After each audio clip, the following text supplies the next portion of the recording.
Good evening, Lamai. I'm going to start the projectile motion term test practice MCQ program. So I have given you the numbers here. Let's start. Going to finish this within an hour. Okay. So it's only for hour. So let's start. First one.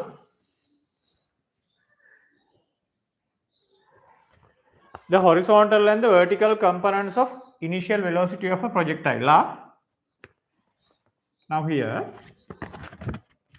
this is the x-axis and this is the y-axis. Object is projected at an angle, let's say theta, from the horizontal. Okay, it won't move in the initial velocities direction as previous cases. Why? The gravity attracts it down, so path will be bended to a parabola like this. Here, if its initial velocity is u, you can take the components to the horizontal direction. Initial velocity will be u cos theta. To the vertical direction, initial velocity will be u sin theta. U sin theta will carry the projectile vertically upward, and at the highest point, its vertical velocity will become 0. But as the gravitational pull continues, what will happen? Then again it will come towards Earth. After a flying time t, it will hit the ground again by making the vertical displacement 0. Throughout the motion, its horizontal velocity will not change. Why? Acceleration of gravity is vertical to the Earth's surface, so there's no any acceleration towards the horizontal. So the horizontal velocity component will remain same throughout the motion. Okay, it will take the object forward while the vertical component take the object upward, and then it will come back after the highest point.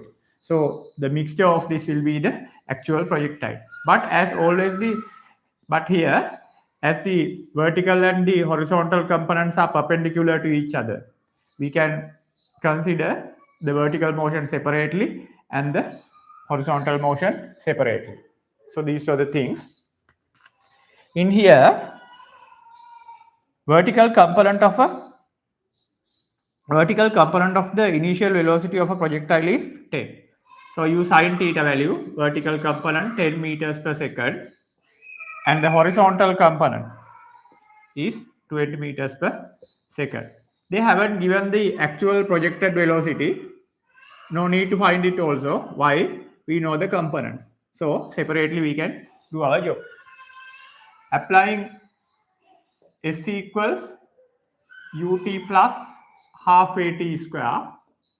Applying S equals ut plus half at square for the flying time.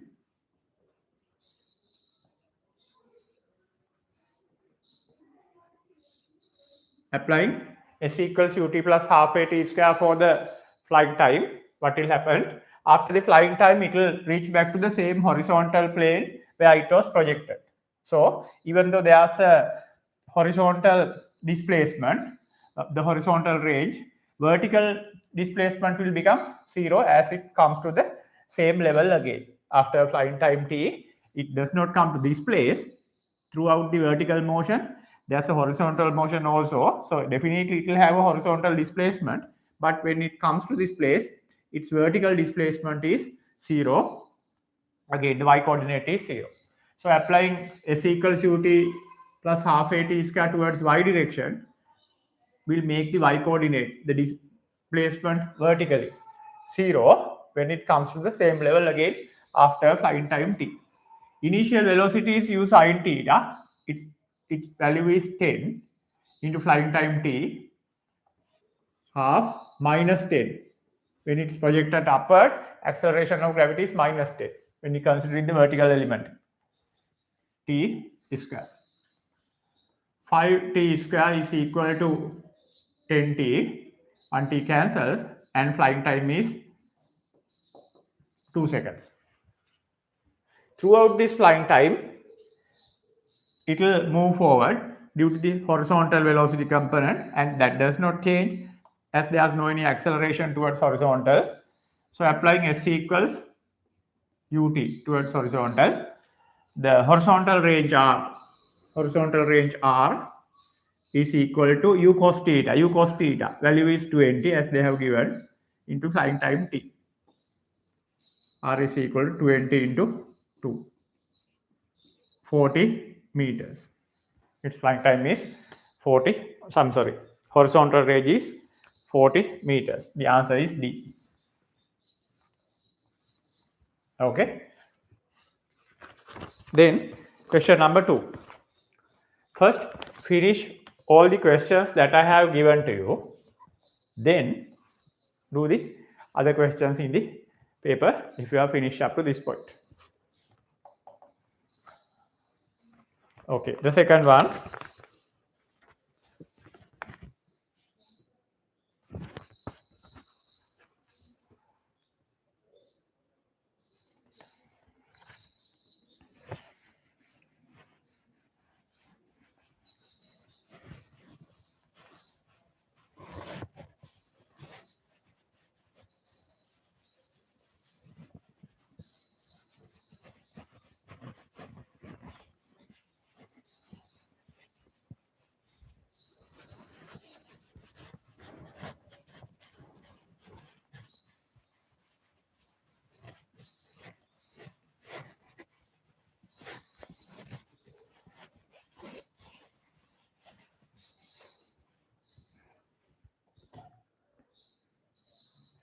Question number 2.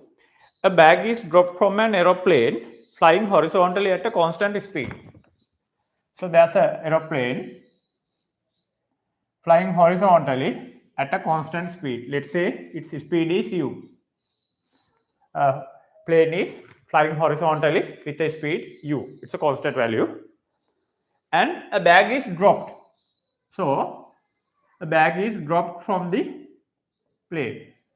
So until the point that the plane drops the bag was with the plane. So it came to this position with the plane. So at the releasing moment, the bag also having the same velocity that this plane is having. So plane is having a horizontal velocity u. As the bag was in the plane until its releasing point, the bag will also have a velocity u horizontally as the plane's velocity was horizontal. And it was dropped. So for the bag, there is no any vertical velocity at the beginning. It's 0. But as it was also object inside the plane, it will have the same velocity which plane had at the releasing point. Okay. So acceleration of gravity will increase the vertical velocity downward and will bring it downward. Meantime, the horizontal velocity will try to take it in that direction.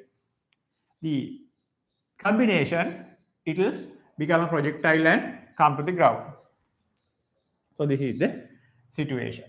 Now what they ask, a bag is dropped from an aeroplane flying horizontally at a constant speed, neglecting air resistance. That's what we do. Where will the aeroplane be when the bag reaches the ground? Okay. Initially bag does not have a vertical velocity downward, but due to the acceleration of gravity, it will develop time by time. Meantime, the horizontal velocity will move the bag forward, moving forward and coming downwards. The combination in this projectile path, it will come here. Okay, when the bag hits the ground, what will be the position of the aeroplane? What will be the position of the aeroplane? Will it be somewhere here? Or will it be somewhere here? Or will it be right ahead the bag? So what is your answer?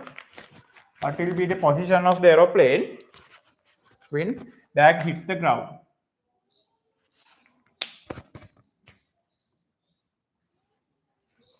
When bag hits the ground, aeroplane will be here. Why is that?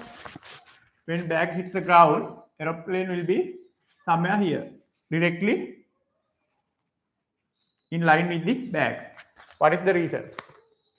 Now, throughout the motion, the projectile's horizontal velocity will not change. Throughout the motion, the horizontal velocity of a projectile won't change. Due to the acceleration of gravity, little by little, its vertical velocity will develop.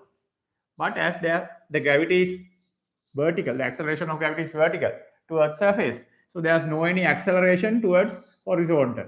So the horizontal velocity component won't change in a projectile. So it's always u. Vertical velocity can't do anything. Vertical velocity can't do anything related to the horizontal. When the vector is from 90 degrees, it does not affect the plane. So vertical velocity can't do anything to the horizontal plane. So the horizontal velocity will not change. As the horizontal velocity is not going to change, the horizontal velocity with the bag is the same velocity that is with the plane. So plane is also having horizontal velocity u, bag is also having a horizontal velocity u. Initially they were in the same line, one was dropped from the other. The bag was dropped from the plane, so they were in the same line. And when you consider the horizontal motion of both objects, bag and the plane, they both have the same velocity towards horizontal. So one will not come ahead of other at the hitting point. The plane will be directly here. Both of them will have the same horizontal velocity towards the horizontal. Why? Initially, the bag got the velocity from the plane, and due to the fact that acceleration is zero, there's no any force acting on the objects when they are free falling when they are free falling. There's the weight, it's vertical. Horizontally, there's no any force when the frictions are neglected. So velocity won't change. So both have the same velocity towards horizontal. So plane will be right ahead the bag when bag hits the ground. So what will be the answer? Behind the bag, ahead of the bag, directly above the bag. Directly above the bag. Answer A. Okay, then question number 6. Question number 6.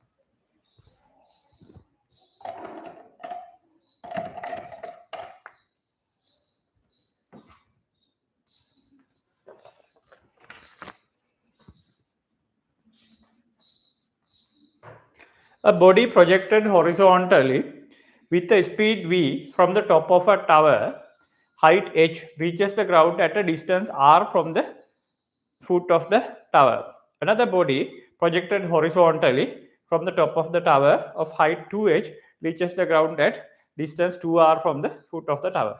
The initial speed of the second body is. Okay, let's see. Question number 6.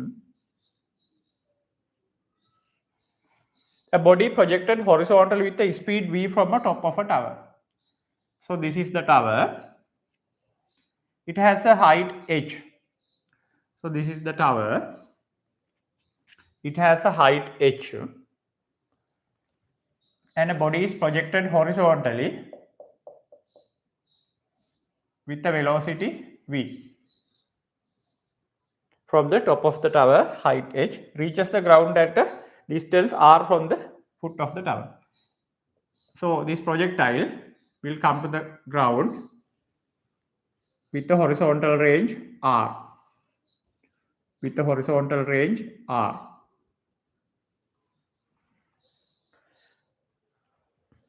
Another body projected horizontally from the top of a tower, that of height 2h.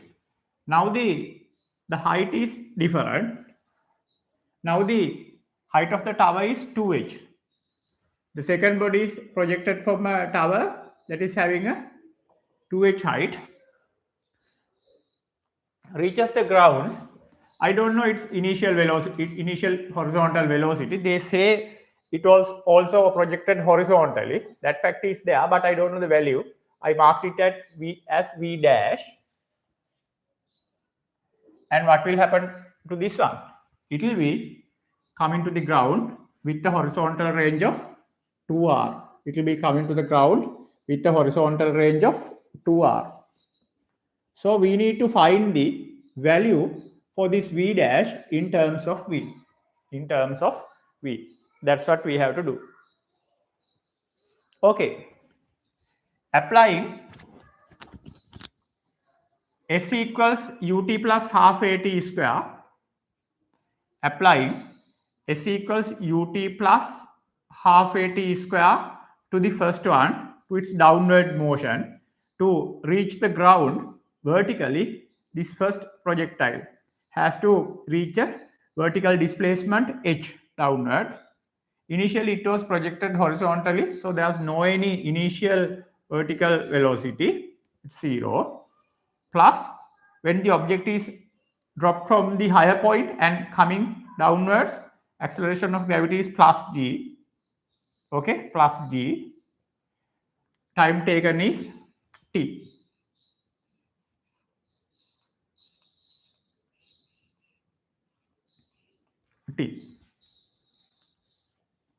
T square. So h is equal to g over 2 t square. Okay.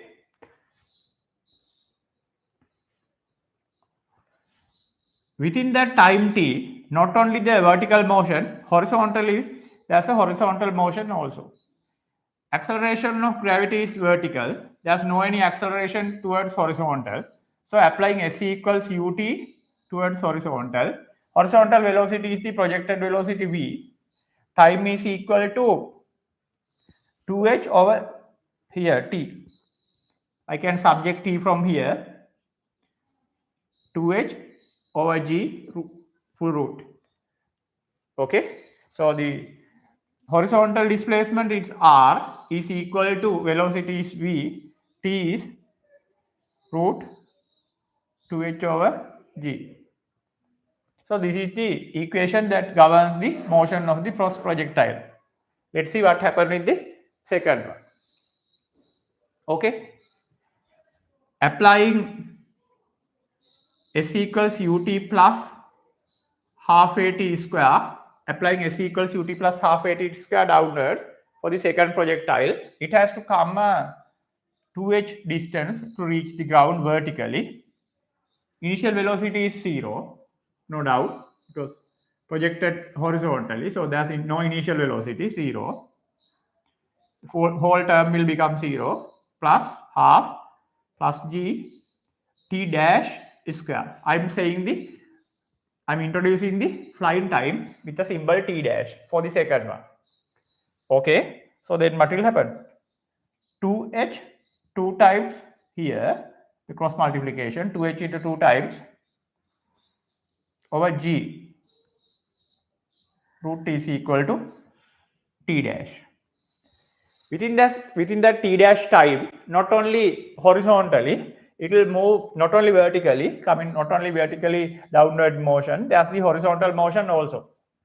Applying s equals ut in the horizontal, velocity will be v dash, time taken t dash, and the horizontal range is 2r.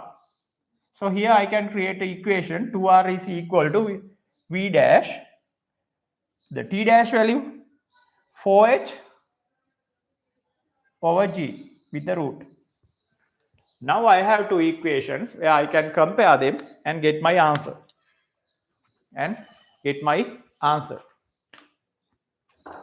So my next plan is to compare these two equations.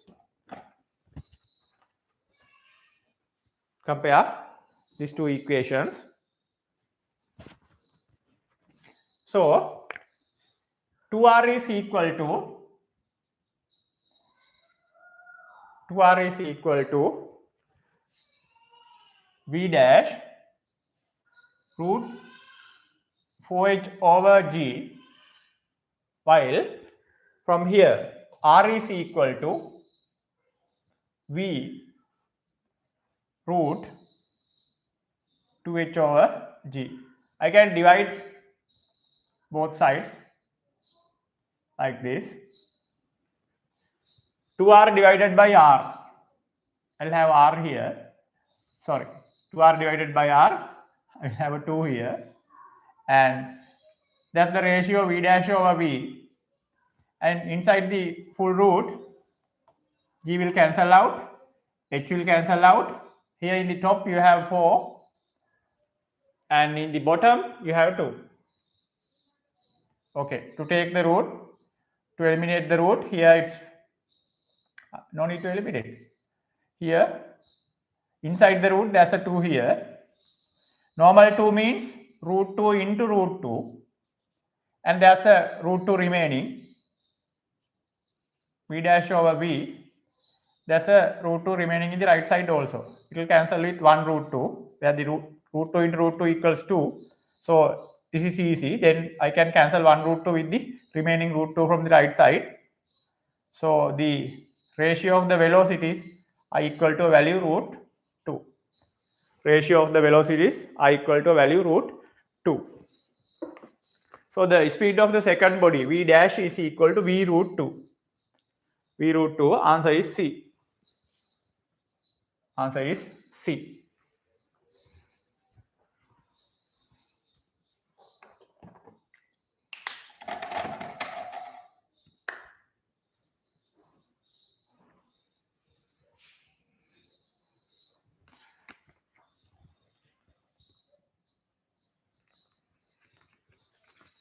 Okay.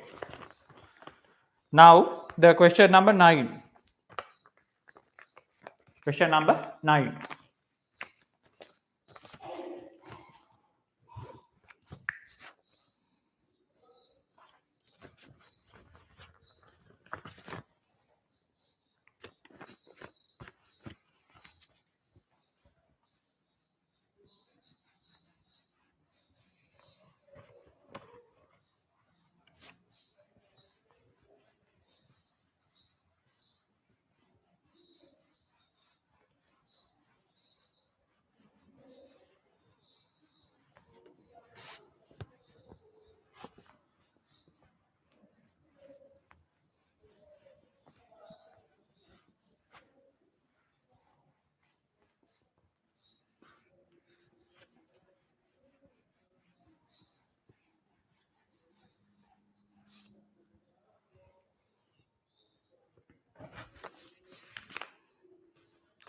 A large number of bullets are fired.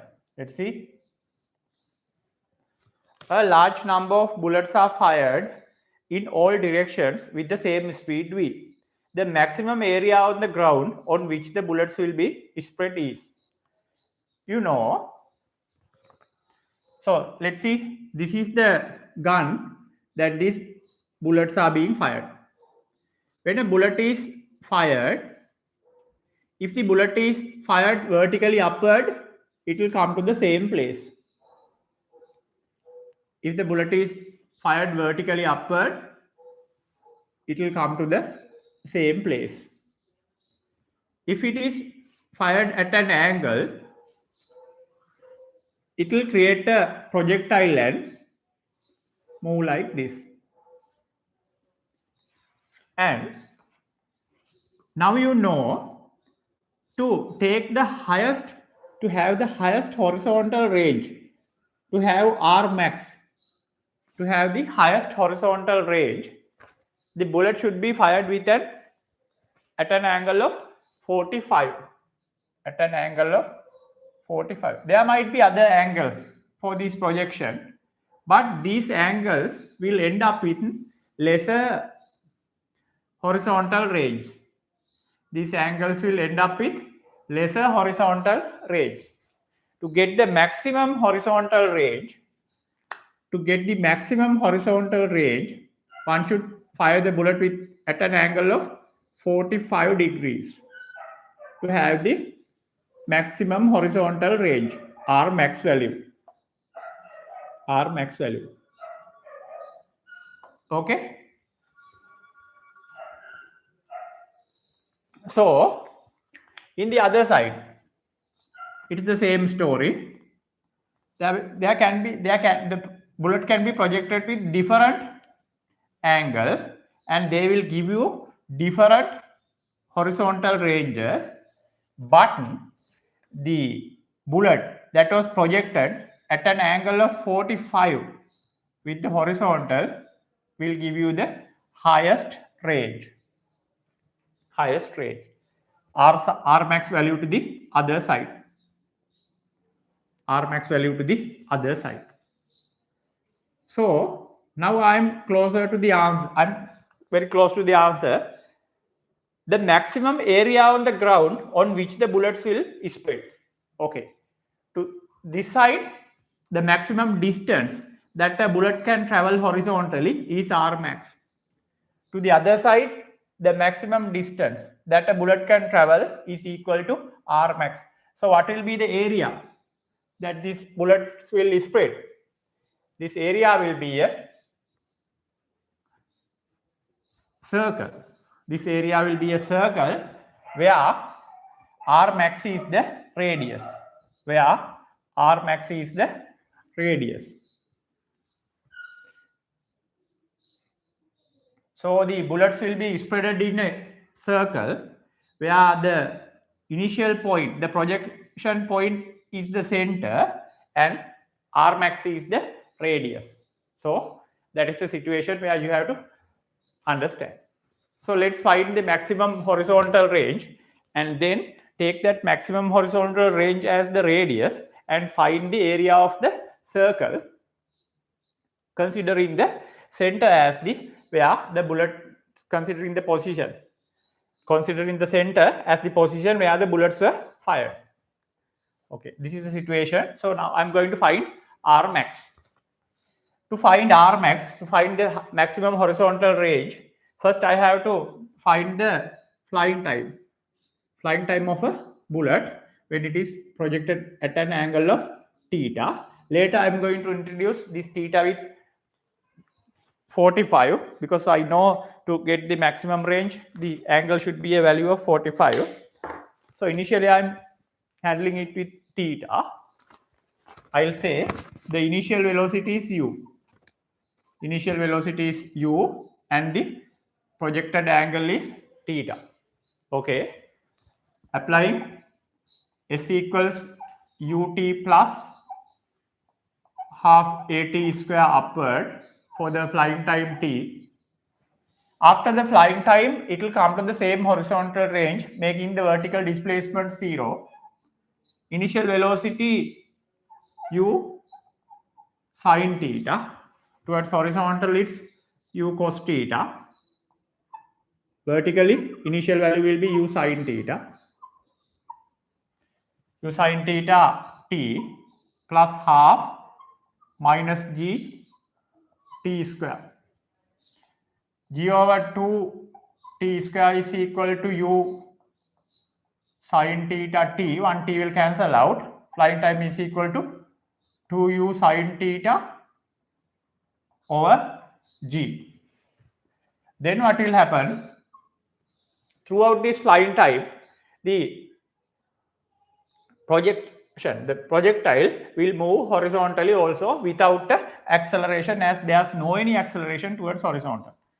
Applying S equals ut towards horizontal, the horizontal range is r.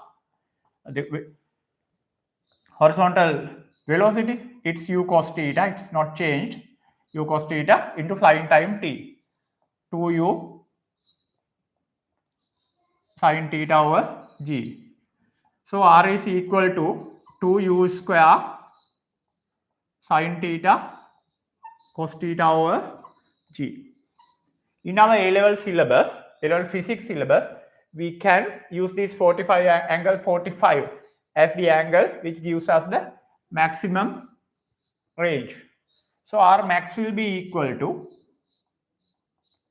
2u square sine 45 cos 45 over G. R max is equal to 2u square sine 45 cos 45 over G. That is the maximum range. You know, you can take the situation where you get the maximum range is the situation that is being projected with an angle of 45. Okay, so I found the R max value. I know if an object is projected with at an angle of 45 towards this direction, it will come to this point. Likewise, in the other side also, you have a R max value. In all the 360 directions round, you have this R max value. What will happen? The center will be the position where these projections were done, and radius will be the R max value, and the area you get as 5r square will be the area, the maximum area where the bullets will land. Okay, so the maximum area where the bullets will land is equal to 5 R max square. 5 R max square. To take square, 4, 2 will become 4, and u will become fourth power. Here you have u square, it will become the fourth power. I am squaring it. 2 will become 4, u square will become fourth power, sine square 45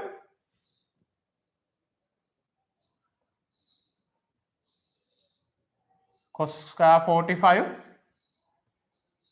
over G square. Okay, 5. You have a 4 here. We use the initial velocity as u, but they have given it as v. So I'm replacing it. 5, 4, v to the power 4. Sine 45 is 1 over root 2. Sine 45 is 1 over root 2. When you take sine square, it will become 1 over 2. Sine 45 is 1 over root 2. Taking square will become 1 over 2. Cos 45 is also 1 over root 2. Taking the complete square will give you half. And here you have a G square. These numbers will cancel out with this here, 4 value 4 here, numerical value 4 here. So the final answer is 5 v to the power 4 over G square.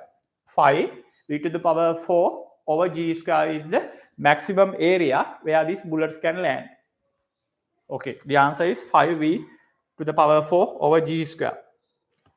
Answer is B. Answer is B. Okay, then come to the question number 13. Then come to the question number 13.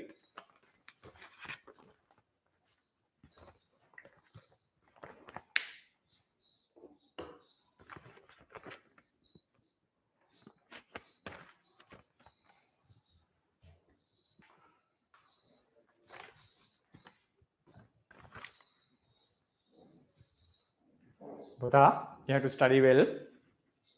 Now, from Wednesday, you have to write the paper. I will give you 2 or 3 days. You can come in the day that you choose, and you have to write the paper. Then we mark the paper and give you marks and the marking scheme, then the discussion. That's the next procedure.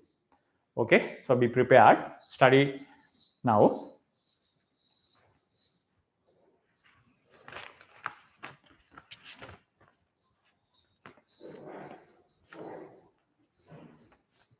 Okay. Question number 13.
A body is projected with speed v1 at an angle of 45.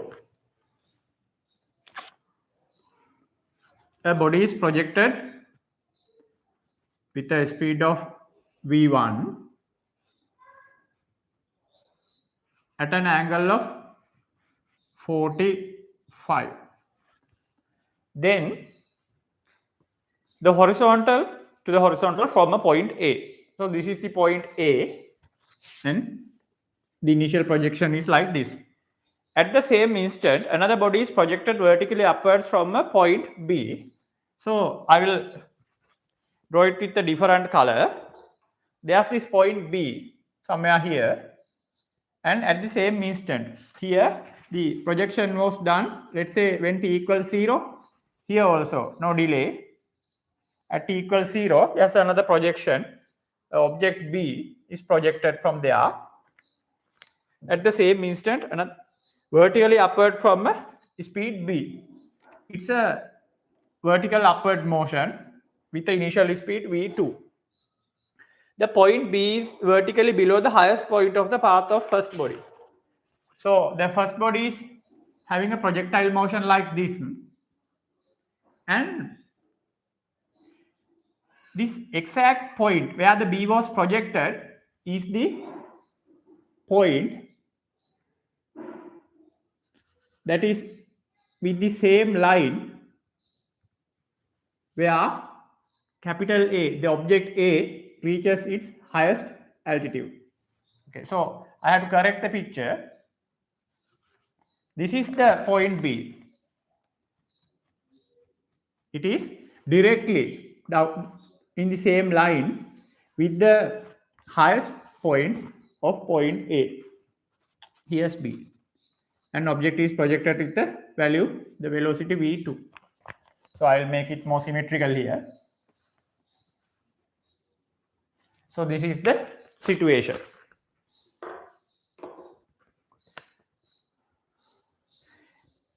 Both bodies will collide. Both the bodies will collide if v1 and v2 is okay. So let's consider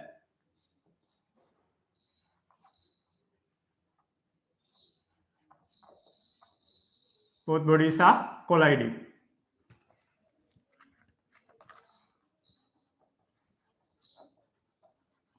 Both bodies are colliding. Let's say at a time t. At a time t. Now the body B, it is in this path. As it's a vertically projected object, it will definitely follow this path. So the body A is coming in this parabola, in this parabolic path. So if they are colliding, this is the place. If they are colliding, this is the place where they can collide. Why? The collision will not happen here and there. Why? The body B is a vertical motion, so it will directly move upward. So it is this path. It's directly moving upward. Capital A is coming from this side. Okay, so definitely the highest point is the place. The highest point of A's motion is the place where these both of the bodies are colliding. If they are colliding, that is the place. Okay, so applying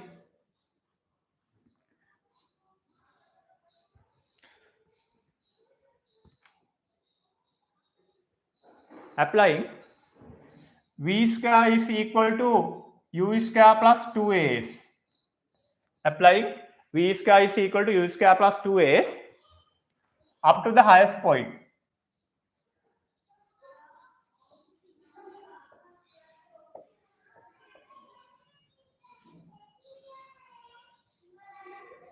I'm applying v square is equal to u square plus 2as for A up to its highest point. At the highest point, A has a zero velocity upward. The facts about A are from black color. Facts about A are from black color. So A will reach its highest point with the vertical 0 velocity value. Initially, its velocity its upward velocity will be v1 sine 45 to this direction, v1 sine 45 square here, v1 square sine square 45 to minus 10 h max. 20 h max is equal to v1 square sine square 45. So h max is equal to v1 square sine 45 is 1 over root 2, sine square 45 is 1 over 2. Here you have a 20 cross multiplication. So I got the answer for maximum height for A. Now A is moving in this path and capital E is moving in the path where it lies with the point where A comes to its maximum height. So definitely if there's a collision, it will be on this place at the maximum height. So that's why I found this maximum height through the projectile. Now I am finding this height using this capital B. To do that, initially I am finding the time t using I am finding the time t where the collision occurs I'm finding that time using the projectile motion. Again applying V equals u plus at. Again applying V equals u plus at to A. For A until the highest point.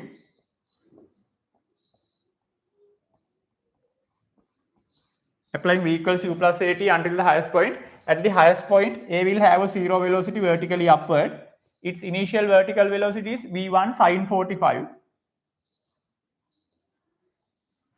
minus 10 time t. 10t is equal to v1 over root 2.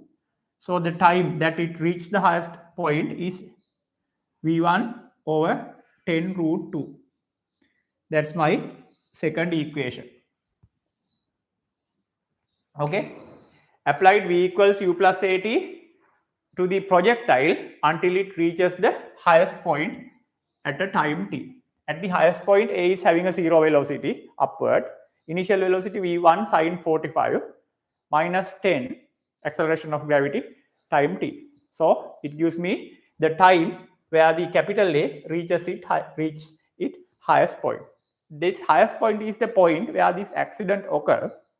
Okay, so now applying S equals ut plus half at square.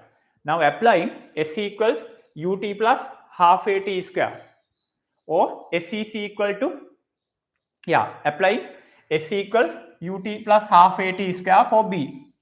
For B, now I will apply S equals ut plus half at square.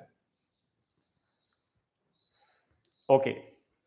The distance, the displacement that B obtains at the accident is also h max from A. H max value of A. The projectile comes from this side and the capital B moves in this line, and so this line is passing the highest point. So if there's an accident, this highest point is the place where this accident occurs. Okay. Up to this highest point, you have a displacement, the h max value of A.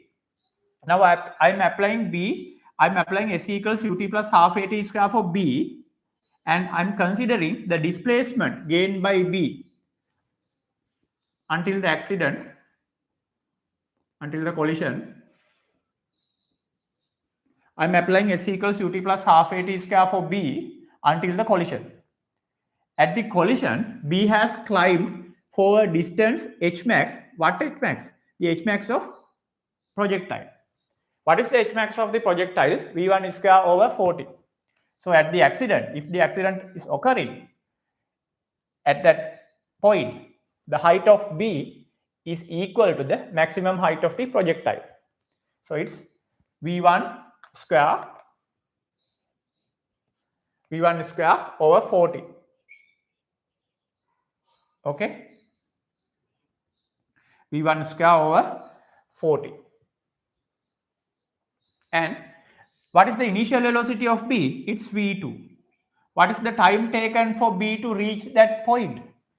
It's the time that it takes for A to reach the point. Why? Both of them are projected simultaneously. So both have the same time when they are at the collision. Both of them have spent same time in the environment when they are at the collision. So what will happen? The time I found from capital A until the collision, until the highest point, I can use that time for capital B also. At the highest point of the projectile, the accident will occur. So the distance that B traveled until the accident is equal to the maximum height of capital A. So it is V1 square over 40. Initial velocity of B is equal to V2. Time taken to reach the point for B is the same time for A to reach that point. Why? Both of them are projected simultaneously. So I can use this time here, V1 over 10 root 2. For T, I can use V1 over 10 root 2 plus half projected upward minus 10 acceleration T square, V1 over 10 root 2 square.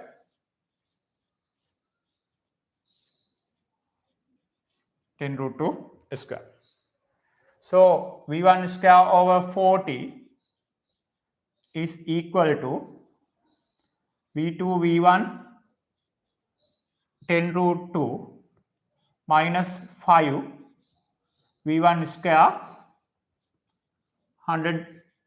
Here you have 2. 10 square is 100. Root 2 square is 2. So this is the combination. This is the equation where you can find the relationship with V1 to V2. So is it clear what I did in this case? Initially, I applied V square is equal to U square plus 2as for the projectile, capital A.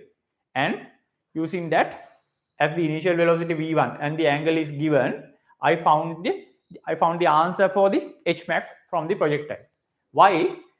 They say capital B is projected in the line where it cuts the point H max. Okay, so if there's an accident, definitely this is the line for B. This is coming from the other projectile is coming from here, and they will collide at the point where the H max is there, at the highest point of the projectile. Okay, so to take that, initially I calculate the value for H max from the projectile, and again, as they were projected simultaneously, their flying times at the collision are equal. So I use the projectile to find the flying time until it reaches the highest point. Then I have that time t value also. I can apply it in the motion of B. Why? Both of them are having the same time at the collision. Okay, then finally I move to find the displacement gained by B. Why? I know the B also has to gain the displacement, same H max value, that of A, to be collided with A. Okay, so the answer I got for H max from A, I applied for the displacement of B at the collision, the vertical displacement of B at the collision. Initial velocity is V2. That's the point where I introduce V2 into my procedure. Into time t, I'm taking it from capital A. Right? Both of them are having the same time, and projected vertically upward, half minus 10 t square, V1 over 10 root 2 square, V1 square 100. Here you have 2. Now I'm trying to simplify this until my answer, the ratio V1 and V2. Here V1 value will cancel. Here V1 square, it will cancel with 1 V1 here, and there also V1 square. So 1 V1 value will cancel. So what are the remainings? What are the remainings?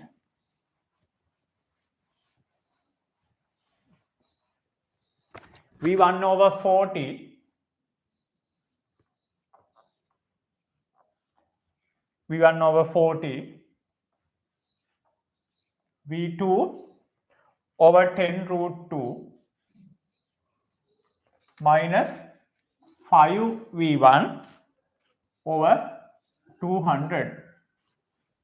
Okay, V1 over 40, take this to left side, right side, 5 V1 over 200 is equal to V2 over 10 root 2.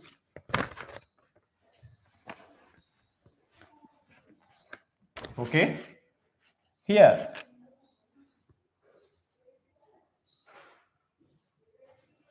if I multiply this 40 by 5, then I'll get 200 here. I multiply in a expression, I can multiply the both top and bottom from the same number. In expression, I can multiply the top and bottom from the same number. I'm selecting this V1 over 40, multiplying it by 5 V1. And again, I am multiplying the bottom also by 5 times 40, 200. Then here you have again the organic 5 V1 over 200 value, which came from the normal equation 5 V1 over 200 is equal to V2 over 10 root 2. So 5 V1 over 200 plus 5 V1 over 200. 10 V1 over 200 is equal to V2 10 root 2. One zero will cancel like this, other zero with this manner. Then the ratio V1 V2. Then the ratio V1 V2 is equal to 2 over root 2. V1 over V2 ratio is equal to 2 over root 2. V1 over V2, what is 2? It can be expressed by root 2 into root 2. 2 can be expressed as root 2 into root 2. Here you have a root 2 in the bottom.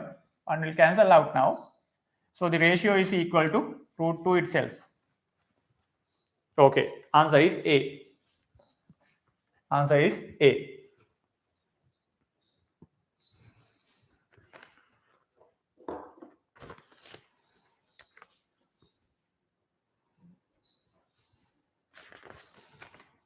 Question number 14.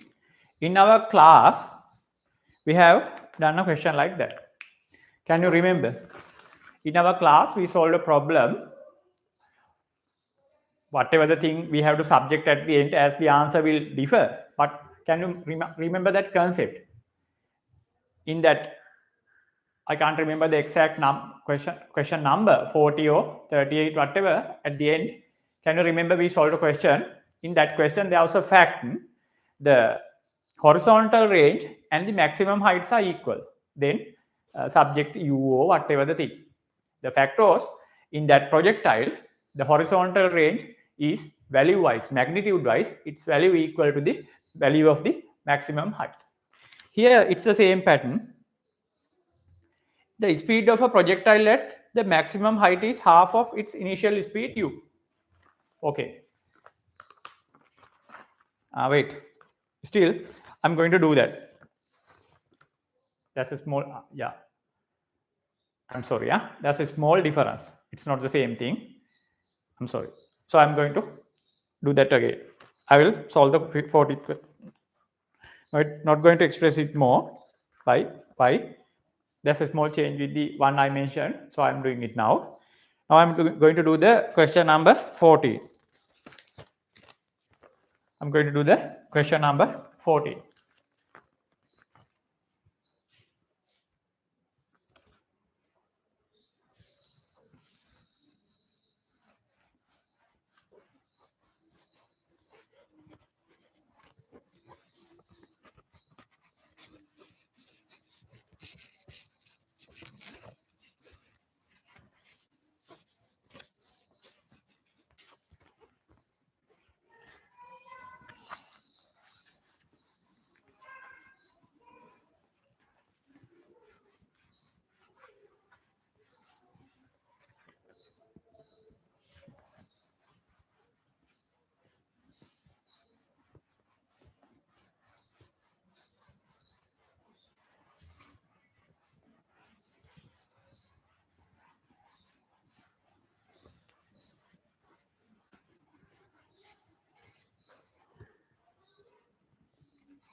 The speed of a projectile at the maximum height is half of its initial speed u.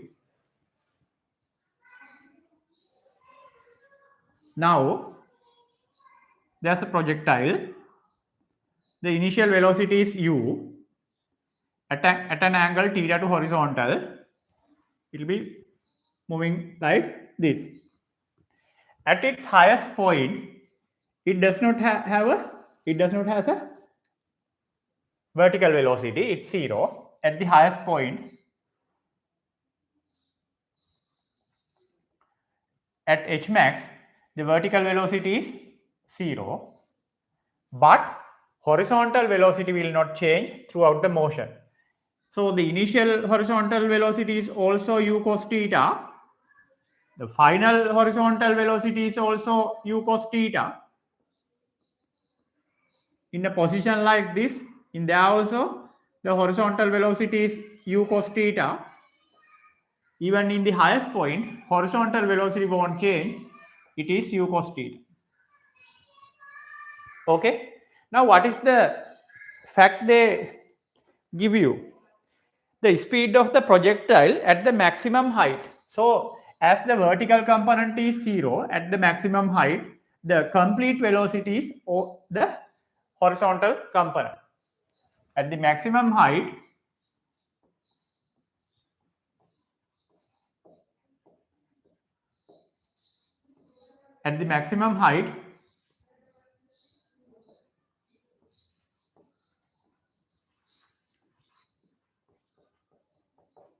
complete velocity of the body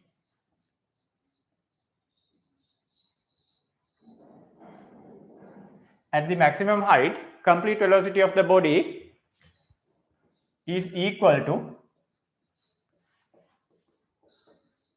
its horizontal velocity.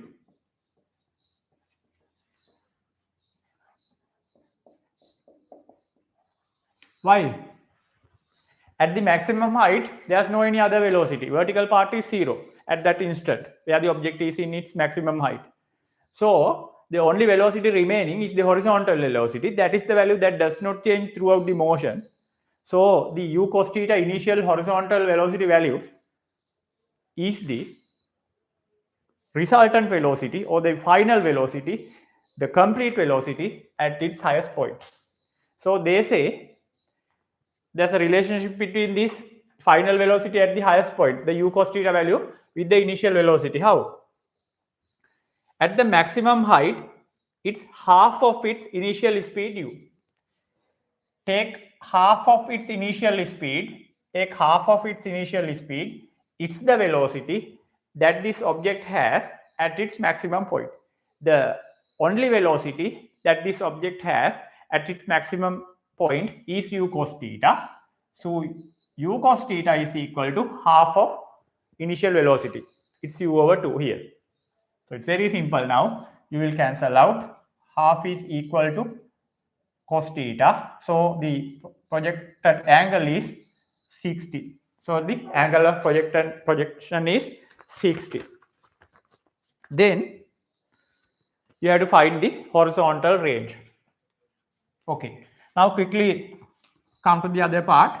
Applying S equals ut plus half at square to the full motion until it comes to ground. When it comes to ground, S is 0. Initial velocity u sine 60 towards vertical. Now you know theta is 60 towards vertical. Initial component is u sine 60. So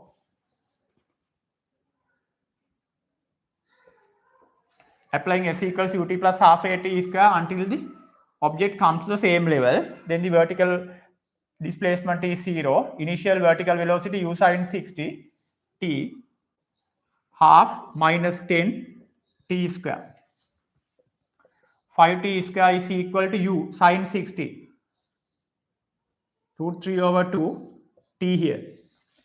5t square u sine 60 root 3 over 2 t here. 1 t will cancel out. T is equal to u root 3 over 10. T is equal to u root 3 over 10. So this is the answer for the flying time. Throughout that time, object will move horizontally with a constant velocity of u cos theta, applying s equals ut.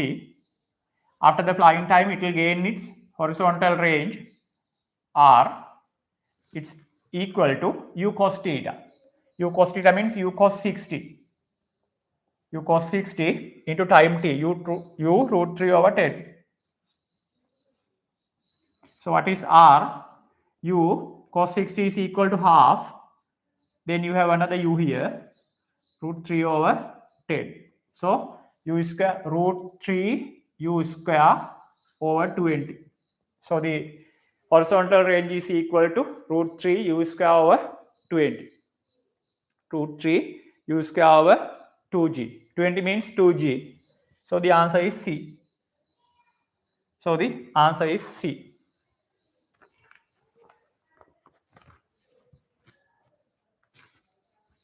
Answer is C. Okay. Then come to the question number 20. Question number 20. Then 30 and 32. Let's finish these three questions. And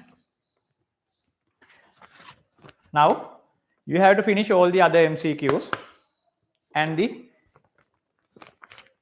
not only this projectile motion and the other graphs, motion under gravity, linear motion one. There are two other MCQs also from unit dimensions and vectors.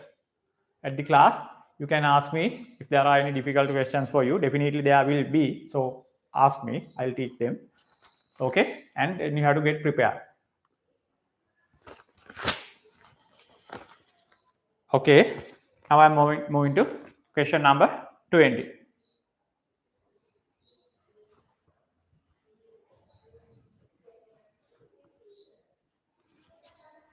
A person fires a bullet directly towards a monkey sitting on a tree.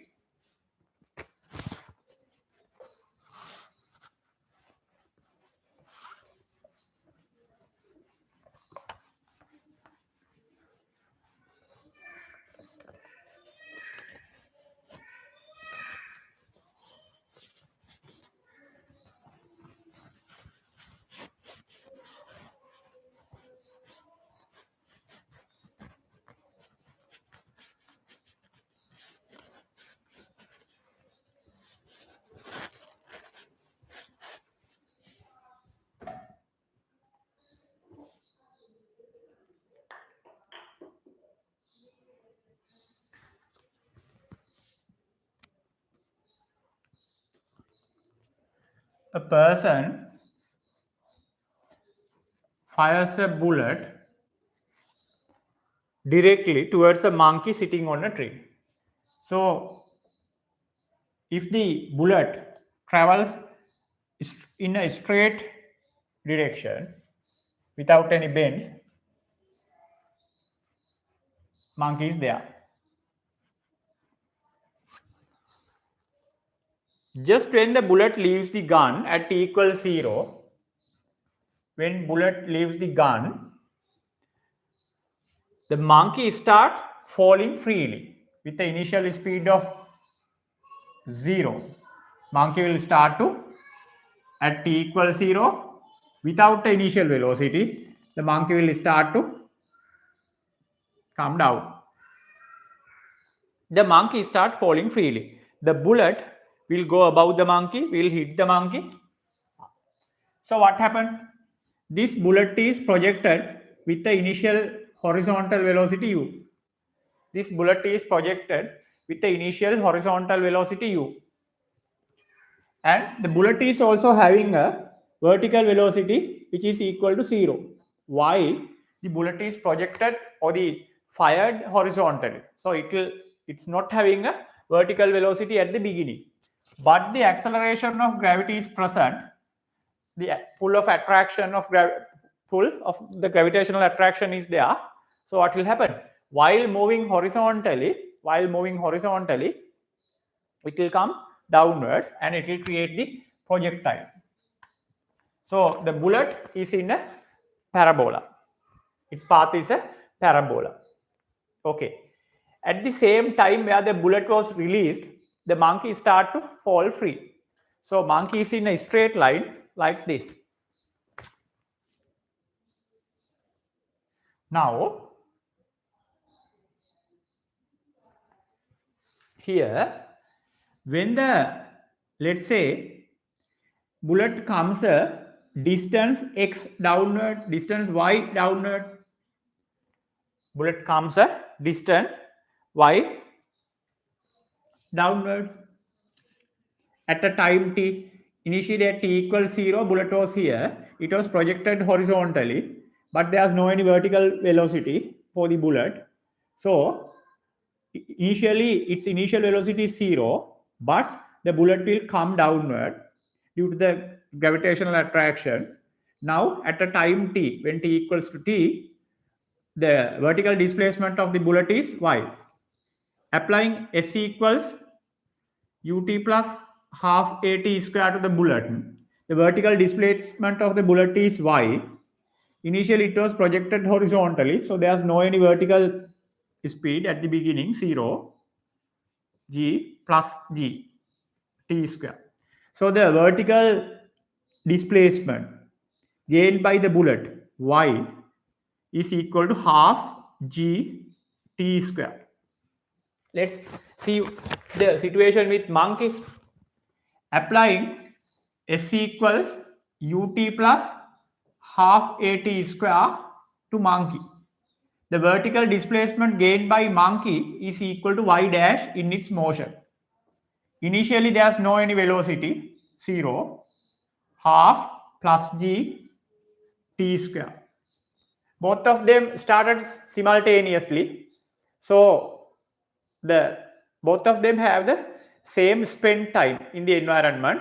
Okay, so in a time t, the bullet has reached a vertical displacement of y is equal to half g t square.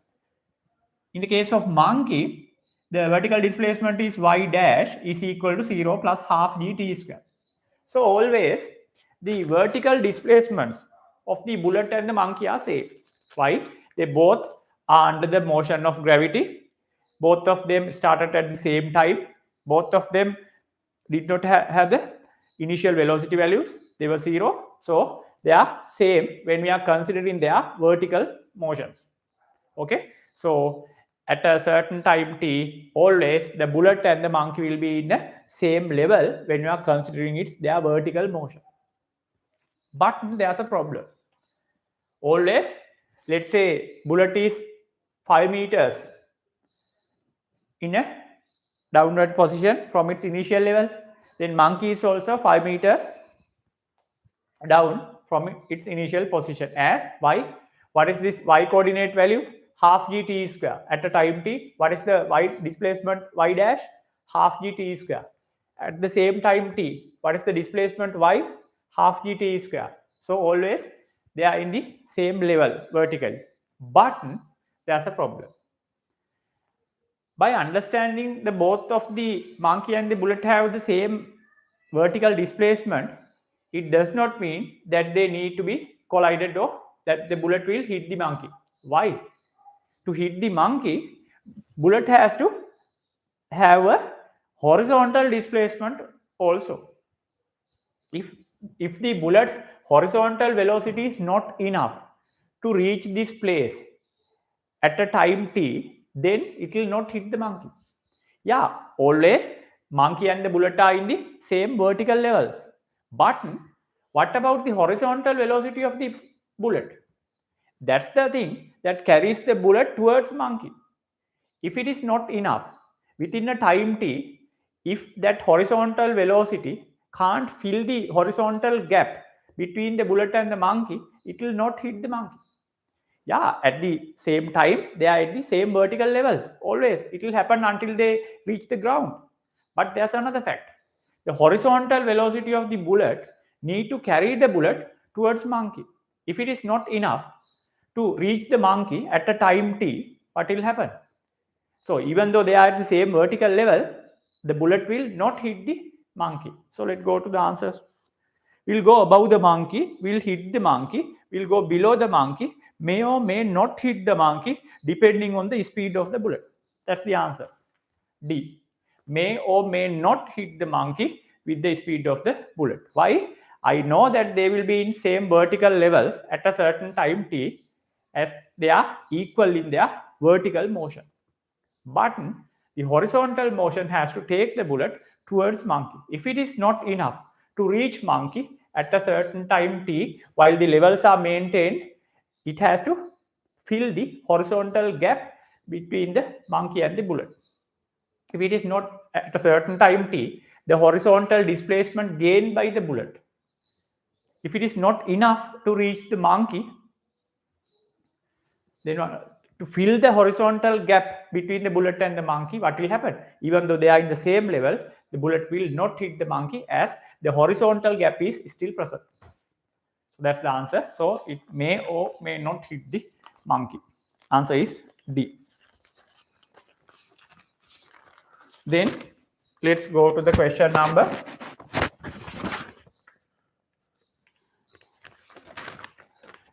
30.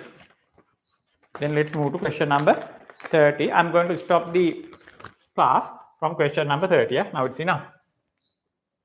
You have to do other things.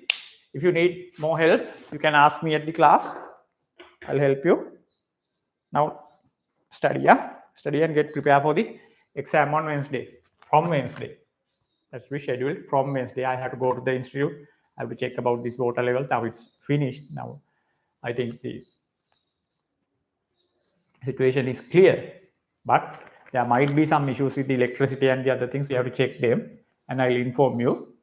So you better start studying and continue with your studies. I'll inform them.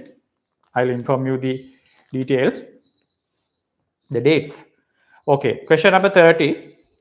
A grasshopper can jump a maximum distance of 0.2 meters. If it continues to jump in this manner, spending negligible time on the ground, the speed which he moves forward is approximately. That's a good question. Question number 30.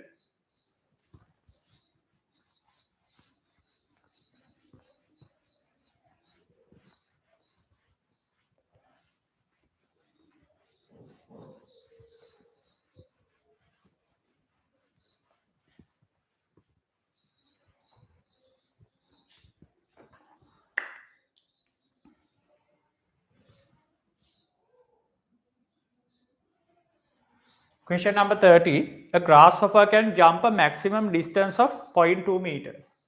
So this is the grasshopper. It can jump like this. The Rmax value will be 0.2. That's what they say.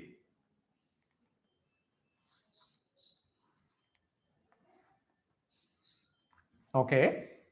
A grasshopper can jump a maximum distance of 0.2 meters. If it continues to jump in this manner, spending negligible time on the ground. Okay. Now,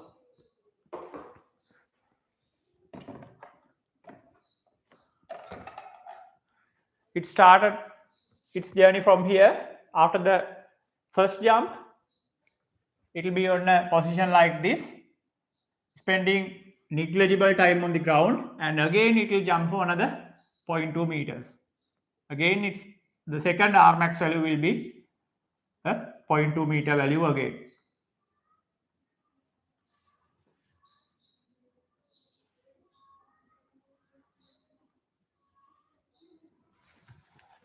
Okay.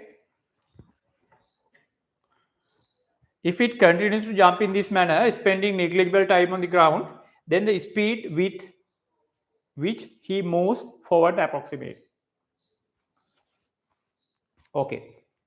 Now, to find the maximum, to take the maximum jump, its velocity projected or the jump velocity that it jumps is equal to u. To get the maximum range, angle should be 45. To get the maximum range, angle should be 45. Okay. Now this is my plan. The grasshopper starts from this point with the initial velocity u, it's jumping to its maximum range. To jump for its maximum range, the angle should be 45. Initial velocity u, angle 45, it gets a maximum range of 0.2. So I'm going to find the time taken to reach the ground again. Applying S equals ut towards horizontal, R max value, R max horizontal displacement will be gained. The velocity towards the horizontal is equal to u cos 45, u cos 45 into flying time t. R max is 0.2, u cos 45 1 over root 2 t. Okay. For the motion of the grasshopper, I considered the horizontal part, applied S equals ut for a single jump. It's a parabola, and in that parabola you will get a maximum range of 0.2 horizontally. To get the maximum range, it needs to jump at an angle of 45 with the horizontal. Okay, applying S equals ut towards horizontal, S is the R max value 0.2, u is the horizontal velocity u cos 45 into flying time t. So I got this relationship. 0.2 is equal to u root 2 into t. Then applying S equals ut plus half at square vertically upward for time t. After flying time t, it will come to the same vertical level. Yeah, there will be a horizontal displacement, but after the flying time, it comes to the same vertical level. So the vertical displacement after flying time t is equal to 0. Initial vertical velocity u sin 45.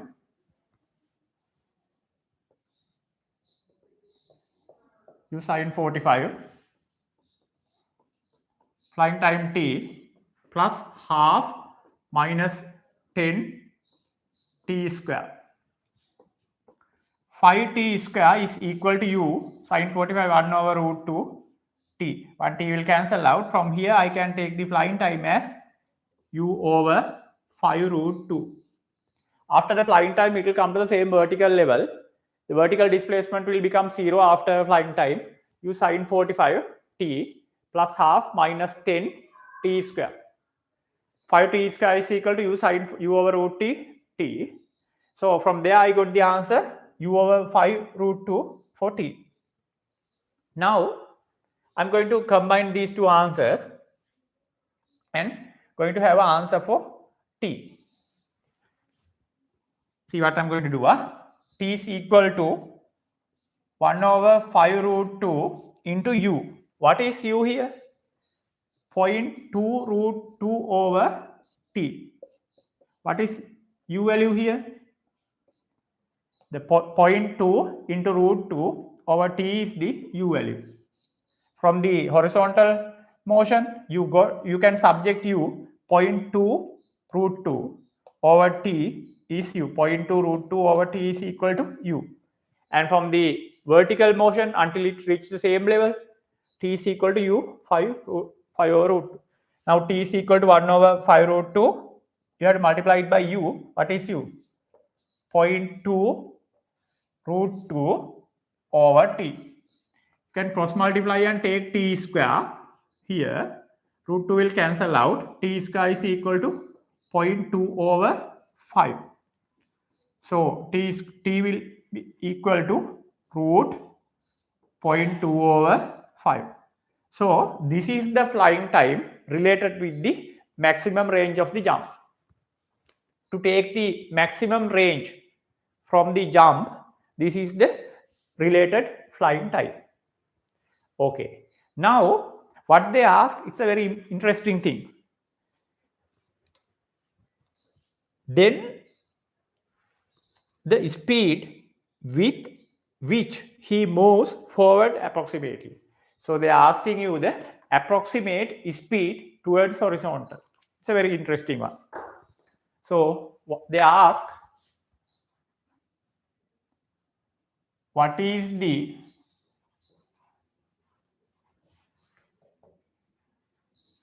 approximate speed towards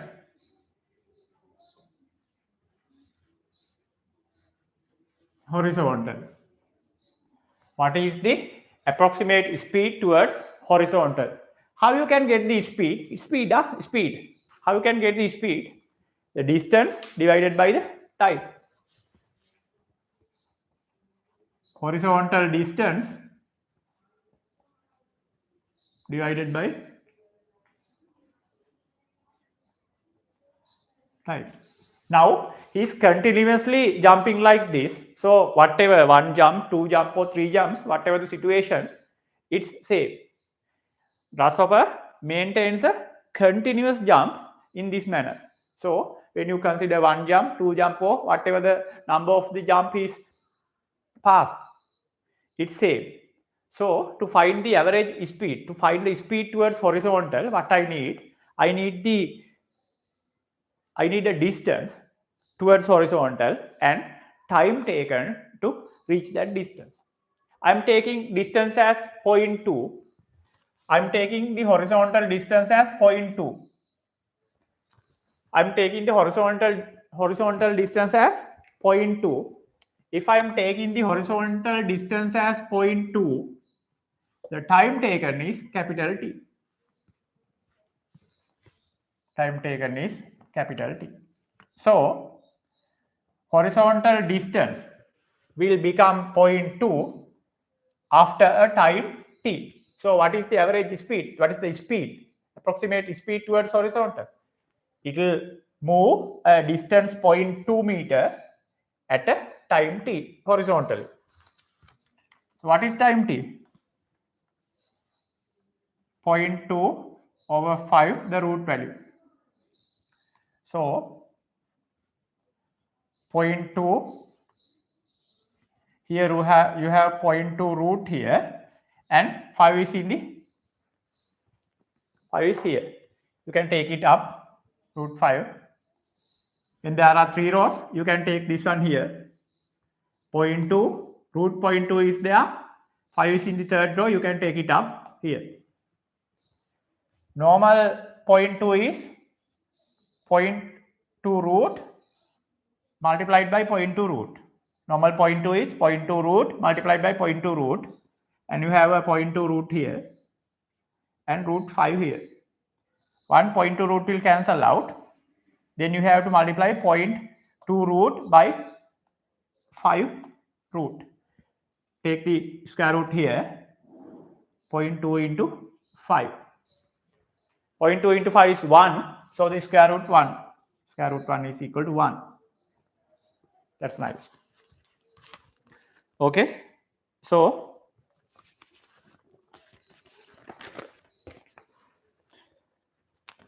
approximate speed toward horizontal is equal to 1 meter per second. 1 meter per second. Answer is A. Answer is A.